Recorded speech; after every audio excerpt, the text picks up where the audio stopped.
राम राम बेचारा का। नमस्कार एवरीवन। Good evening everyone. सत श्री अकाल। जय बाबा की। राम राम। तो भाई आज की जो वीडियो है उसका टॉपिक रहेगा हमारा पास्ट इंडेफिनिट टेंस। अपना प्रेजेंट टेंस जो है वो सारा का सारा कंप्लीट हो गया है। अब बारी है पास्ट टेंस की। तो पास्ट इंडेफिनिट टेंस के बारे में हम आज की वीडियो में कवर करेंगे। पास्ट इंडेफिनिट टेंस देखो, सबसे पहले बात जो है पास्ट का मतलब समझना होना बहुत जरूरी है। पास्ट का मतलब होता है कि भूतकाल। पास्ट का मतलब है भूतकाल, मतलब एक नैनो सेकंड से जस्ट पहले जो भी हुआ है उसको हम पास्ट बोलेंगे।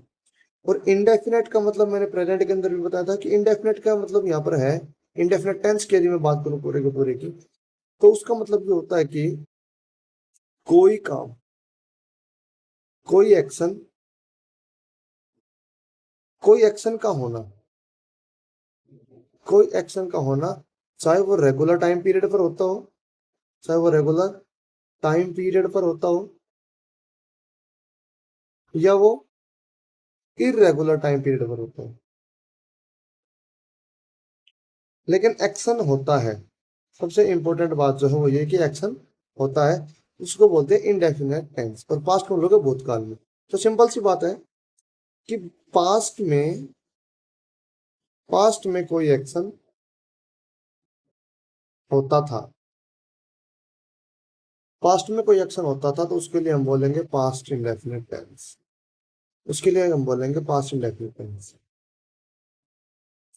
अब यदि मैं बात करूं पास्ट इंडेफिनिट टेंस की हेल्पिंग वर्ब की, तो पास्ट इंडेफिनिट टेंस के अंदर जो हेल्पिंग वर्ब होती है वो होती है हमारी डिड।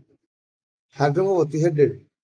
और मेन वर्ब की यदि मैं बात करूं तो डिड के साथ जो मेन वर्ब जो यूज होगी डिड के साथ वो होगी वर्ब की फर्स्ट फॉर्म। अब इसमें एक और बात जो है एक्सेप्शनल, वो है कि यदि आपको सेंटेंस अफर्मेटिव लिखना हो, यदि आपका सेंटेंस अफर्मेटिव जा रहा है, तो वहां पर आपको वर्ब की सेकंड फॉर्म का यूज करना पड़ेगा। जैसे, हाँ, लेकिन यदि नेगेटिव है या आपका सेंटेंस इंटरोगेटिव है तो उसके अंदर आपको हेल्पिंग वर्ब का यूज करना पड़ेगा। और हेल्पिंग वर्ब जो है वो रहेगी हमारी डिड। अब जैसे मैं कोई सेंटेंस लिख दूं कि he did not he did not go for a walk daily, daily when he was 13। तो यहाँ पर ये डिड नॉट गो आ गया। इसका मतलब क्या हो गया कि ये भूतकाल की बात हो रही है कि पहले कोई काम नहीं होता था, कि जब वो 13 साल का था तब वो रोजाना वॉक के लिए नहीं जाता था। तो ये हो गया हमारा डिड नॉट गो। और यदि इसी सेंटेंस को मैं पास्ट इंडेफिनिट के अफर्मेटिव में लिखूंगा तो क्या लिखेगा, लिखा जाएगा कि he went for a morning walk, he went for a morning walk when he was 13। यहाँ पर ये वेंट जो है, ये वेंट का मतलब हो गया कि गो की ये कौन सी फॉर्म है, सेकंड फॉर्म। गो की सेकंड फॉर्म को पास्ट टेंस के नाम से जाना जाता है। यानी कि किसी भी वर्ब की यदि सेकंड फॉर्म है तो उसको पास्ट टेंस के नाम से जाना जाता है। तो ये जो सेंटेंस जो है वो ये क्या कहना चाह रहा है कि क्या इसका तरीका रहेगा कि जैसे हमारा प्रेजेंट इंडेफिनिट के अंदर हम वर्ब की फर्स्ट फॉर्म या उसके साथ हमने एस या ईएस का यूज किया था, तो उसी तर्ज पर अब ये पास्ट टेंस की बात है तो पास्ट टेंस को लोगों के वर्ग के सेकंड फॉर्म को यूज करनी है। तो अफर्मेटिव सेंटेंस को लिखने का जो स्ट्रक्चर रहेगा वो रहेगा हमारा कि सबसे पहले हम सब्जेक्ट लिखेंगे, उसके बाद वर्ब की सेकंड फॉर्म आ जाएगी और फिर आ जाएगा हमारा ऑब्जेक्ट। लेकिन यदि हम लिख रहे हैं नेगेटिव सेंटेंस, यदि हम नेगेटिव सेंटेंस लिखेंगे तो उसके लिए सबसे पहले सब्जेक्ट रहेगा, फिर उसके बाद हमारी हेल्पिंग वर्ब रहेगी डिड, फिर लिखा जाएगा नॉट, और उसके बाद वर्ब की फर्स्ट फॉर्म और फिर ऑब्जेक्ट और फुल स्टॉप।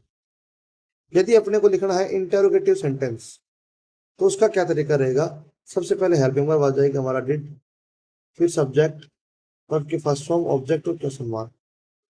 लेकिन यदि अपने को इंटेरोगेटिव के साथ अपने को नॉट लगाकर लिखना है तो वो कैसे लिखा जाएगा, सबसे पहले वो डिड सब्जेक्ट, फिर उसके बाद सब्जेक्ट, फिर हमारा नॉट आ जाएगा, फिर वर्ब की फर्स्ट फॉर्म आ जाएगी, फिर ऑब्जेक्ट और क्वेश्चन मार्क। यदि हम डब्ल्यू एच का कोई सेंटेंस लिखें, डब्ल्यू एच वर्ड का, तो सबसे पहले हम डब्ल्यू एच वर्ड को लिखेंगे, फिर उसके बाद हमारी हेल्पिंग आ जाएगी डिड, फिर आ जाएगा हमारा सब्जेक्ट, फिर वर्ब के फर्स्ट फॉर्म और फिर ऑब्जेक्ट और क्वेश्चन मार्क। और यदि WH के साथ अपने को नॉट लगा कर लिखना होगा तो वो लिखा जाएगा WH वर्ड, फिर उसके बाद डिड, फिर सब्जेक्ट, फिर नॉट, देन वर्ब के फर्स्ट फॉर्म, ऑब्जेक्ट और क्वेश्चन मार्क। अब हिंदी से यदि अपने को इंग्लिश पढ़ाना है तो जैसे हमने प्रेजेंट इंडेफिनिट के अंदर पढ़ा था कि ता है, ये इंपॉर्टेंट, इसकी 12 कड़ी आएगी। तो पास्ट के अंदर हो जाएगा ता था, ती थी, ते थे। ये शब्द यदि अपने को मिलते हैं तो वो हमारा पास्ट इंडेफिनिट पे। तो ता था, ती थी, ते थे, ये जो है वो अपने को बताएंगे कि सेंटेंस जो हमारा पास्ट इंडेफिनिट का रहेगा। यदि किसी सेंटेंस के अंदर ना आता है, नहीं आता है, तो इसका मतलब वो हमारा नेगेटिव सेंटेंस रहेगा। और नेगेटिव सेंटेंस के लिए अपने को डिड नॉट का यूज करना है। यदि कोई सेंटेंस के अंदर क्या वर्ड से स्टार्ट होता है तो इसका मतलब वो हमारा इंटरोगेटिव सेंटेंस आएगा। और इंटरोगेटिव सेंटेंस को लिखने का तरीका मैंने आपको बता ही दिया है कि सबसे पहले हम हेल्पिंग वर्ब को लिखेंगे, फिर सब्जेक्ट को लिखा जाएगा, फिर वर्ब लिखी जाती है, फिर ऑब्जेक्ट और क्वेश्चन मार्क। ये होता है इंटरोगेटिव सेंटेंस को लिखने का तरीका। तो उम्मीद है मेरे को कि आपको ये वीडियो जो पसंद आई होगी।